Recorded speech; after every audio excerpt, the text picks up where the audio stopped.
I'm joined by Professor Augusto López-Claros, Executive Director at the Governance Forum. It's a pleasure to have you. Professor, what inspired you to join the ICA event today? I accepted the invitation to come here because I'm really very interested in the developments of the Gulf countries in the region.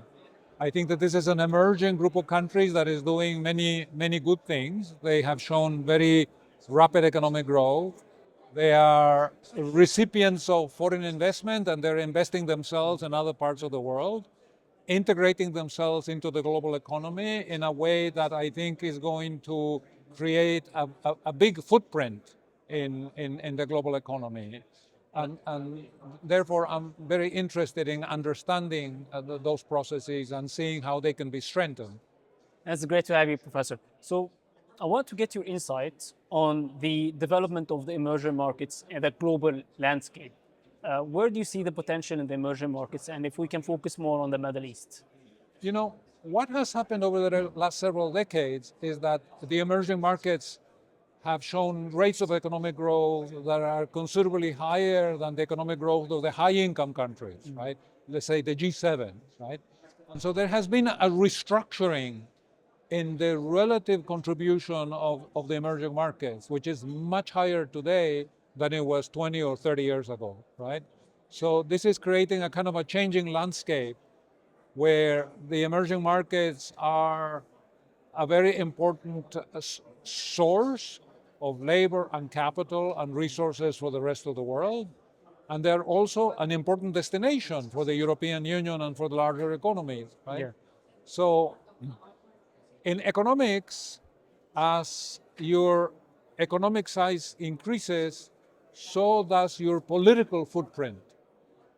The emerging markets are becoming much more politically important players. And that is very key development because it means that as we look for global solutions to the challenges that we face today, climate change, on the security side, on poverty, on the global financial architecture, the voice of the emerging markets and countries like the UAE is going to be much greater. They're going to be taken more seriously. Yeah.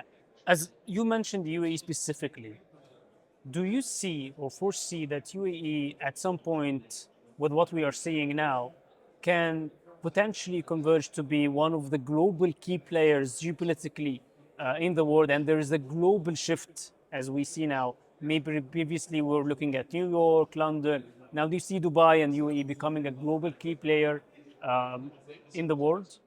I think it's possible. You know, there are a number of smaller economies, let's say 50 years ago,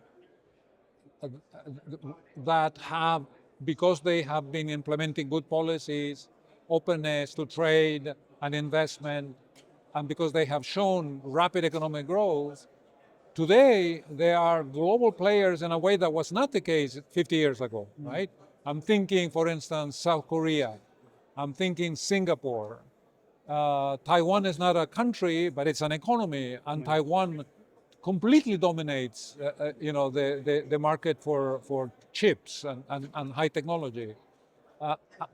Ireland is a country that in Europe is small in Europe, but it's a very important presence. You know, and so it is possible. If you ask me, can the UAE, although it's a relatively small economy in the world, can it emerge as a lead player, making a particularly noticeable contribution, whether it's in technology or in some other non-oil sector?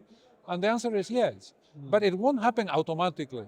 You have to invest in education. You have to modernize your infrastructure.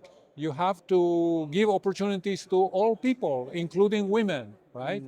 UAE has made some progress in empowering women in the last 10 years, but further progress needs to be made. If you get all these things together, then yeah, why not? Can UAE become another Singapore? Absolutely. It's great to have you, Professor. But before I let you go, I would like to get your final words. If you have one word for the ICE event today, what would it be? Well, I think that events like this are very important. They bring people together to share ideas, to share knowledge, to share experiences, to learn from each other. And I like them, and I think that they have the potential, contribute to the emergence of UAE as a powerhouse in the region. It's great. Thank you, Professor. It's a pleasure to have you. Thanks a lot.